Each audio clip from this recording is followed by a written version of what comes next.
여러분 안녕하십니까? 6월 26일 금요일 VOA 한국어 방송입니다. 저는 도성민입니다. 조은정입니다. VOA 한국어 방송은 오늘부터 하루 10시간 방송합니다. 라디오 주파수는 단파 9,940kHz, 방송 시간은 매주 화요일부터 토요일까지 새벽 0시 30분부터 아침 10시 30분까지입니다. 네, 보이는 라디오로도 함께 하실 수 있는 VOA 한국어 방송 늘 함께 하시기 바랍니다. 먼저 오늘의 주요 뉴스 헤드라인입니다.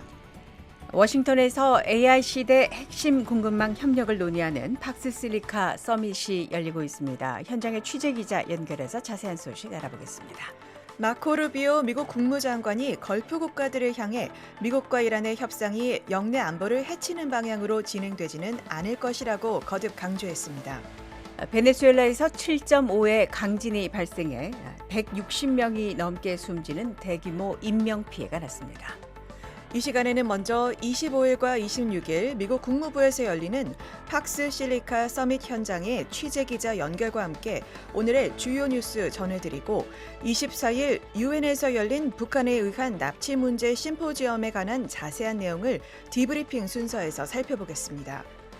2026 FIFA 월드컵과 함께하겠습니다. 오늘의 월드컵 순서에서 자세한 내용 들어보시고요.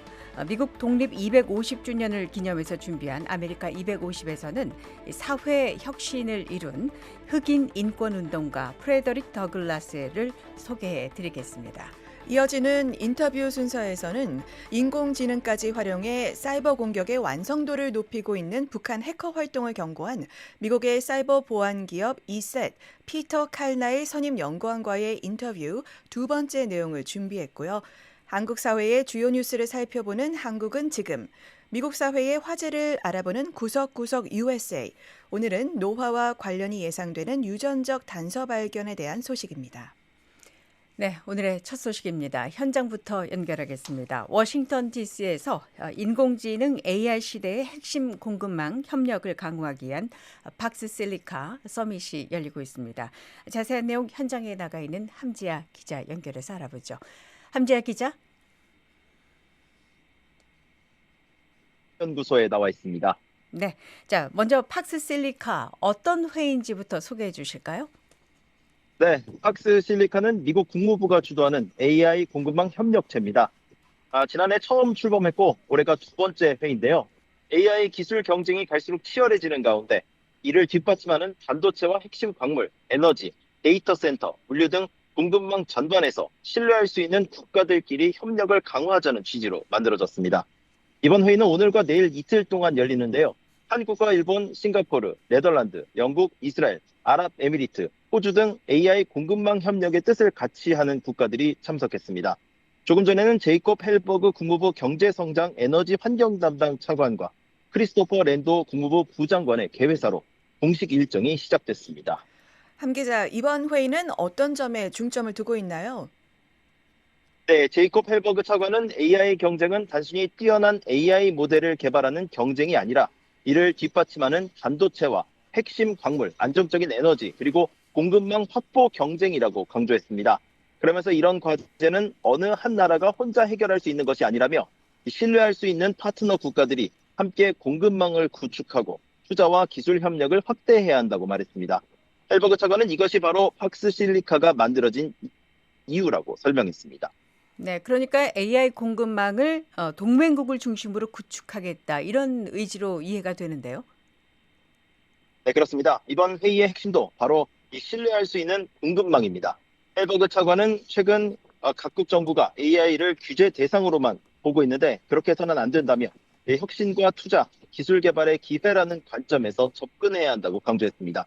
또 AI 시대의 진정한 주권은 모든 기술을 자국 안에서 만드는 것이 아니라 미래 혁신에 기여할 수 있는 역량을 갖추는 것이라며 이를 혁신 주권이라고 표현하기도 했습니다. AI 경쟁에서 중요한 것은 폐쇄적인 자급자족이 아니라 이 신뢰할 수 있는 국가들이 함께 생태계를 구축하는 것이라는 점을 거듭 강조한 것입니다. 네, 오늘 회의에서는 새로운 협력 사업도 발표됐다고요? 그렇습니다. 오늘 발표된 이 구체적인 사업 가운데 하나가 이 팍스 패스입니다.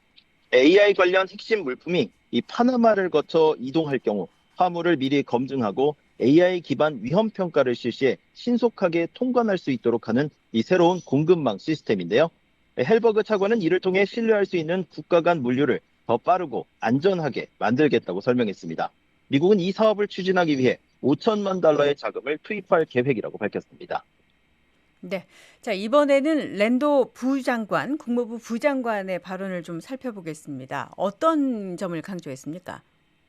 네, 랜도 부장관은 무엇보다 이 팍스실리카 참여국 확대를 강조했습니다. 특히 이번 회의를 계기로 아르헨티나와 독일, 네덜란드, 칠레, 코스타리카, 그리스, 카자흐스탄, 파나마, 그리고 유럽연합 등 9개 국가와 지역이 새롭게 선언에 참여했다고 밝혔습니다. 특히 미주 지역 국가들이 처음으로 본격 참여하게 됐다는 점도 의미 있는 변화라고 설명했습니다. 랜도 부장관은 이들 국가가 에너지와 핵심 광물 등 전략 자산을 보유하고 있는 만큼 AI 공급망 구축에도 중요한 역할을 할 것으로 기대됩니다. 참여국이 늘어난다는 것은 결국 인공지능 AI 공급망 협력이 확대된다는 의미로 볼 수 있겠네요. 그렇습니다. 이 랜도 부장관은 AI와 첨단 반도체, 핵심 광물 같은 전략 기술은 이 신뢰할 수 있는 국가들이 함께 보호하고 발전시켜야 한다고 강조했습니다. 또 모든 공급망이 압박 수단이 되고 국가 간 의존이 무기가 되는 세상이 아니라 이 신뢰를 바탕으로 한 새로운 경제 질서를 구축하는 것이 이 팍스실리카의 목표라고 설명했습니다. 네. 자, 팍스실리카 서밋 이틀 동안 회의가 진행되는데요. 오늘과 내일 일정 어떻게 됩니까? 네, 이 개회식은 오늘 오전에 마무리됐습니다. 이제부터는 참가국 대표단과 정부 관계자, 기업 관계자들이 참여하는 실무회의와 분야별 논의가 이어집니다. 또 AI 기회 선언에 대한 추가 서명과 양자 회담 등도 예정돼 있는데요. 네, 참가국들은 이틀 동안 AI 공급망과 투자, 핵심 광물과 에너지, 첨단 제조 협력 방안 등을 집중 논의할 예정입니다. 네, 여기까지 듣겠습니다. 지금까지 워싱턴 DC 미국 평화연구소에 나가 있는 팍스실리카 서밋 소식 함지아 기자로부터 전해드렸습니다. 여러분께서는 지금 VOA 한국어 방송을 함께하고 계십니다.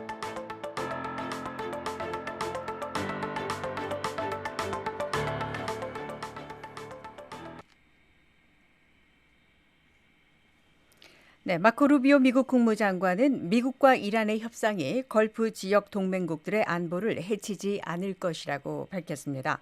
마코 루비오 미국 국무장관은 25일 걸프 지역 동맹국들과 생산적인 회담을 가졌다며 미국과 이란의 협상이 영내 국가들의 안보와 안정을 훼손하는 일은 없을 것이라고 이들 국가에 확약했다고 밝혔습니다.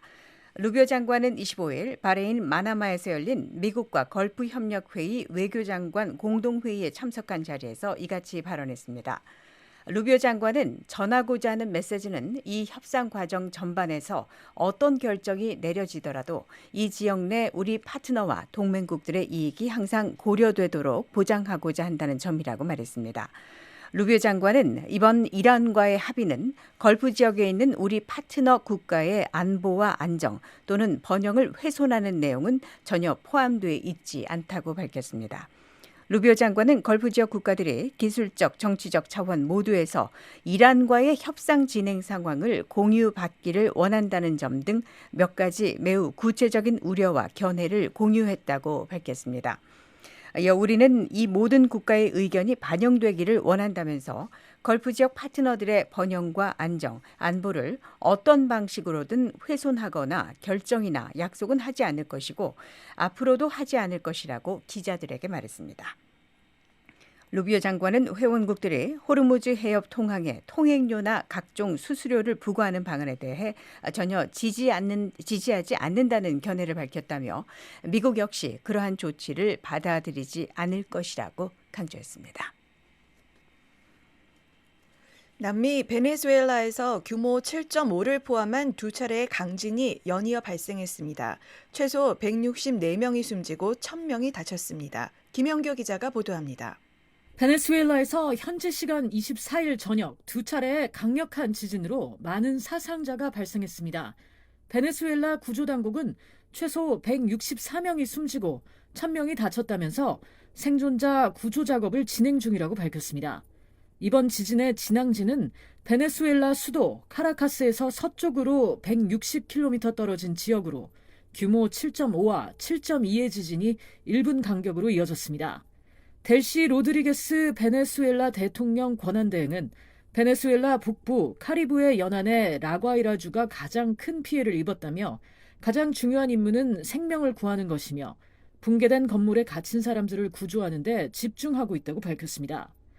마르코 루비오 미국 국무장관은 소셜미디어 X에 올린 글에서 미국은 이번 참혹한 지진으로 큰 피해를 입은 베네수엘라 국민들에게 깊은 애도를 표한다면서 미국은 이 어려운 시기에 베네수엘라 국민들과 함께하며 트럼프 대통령의 지시에 따라 국무부는 즉시 수색 구조팀과 의료 자원, 인도적 지원을 베네수엘라에 파견한다고 밝혔습니다.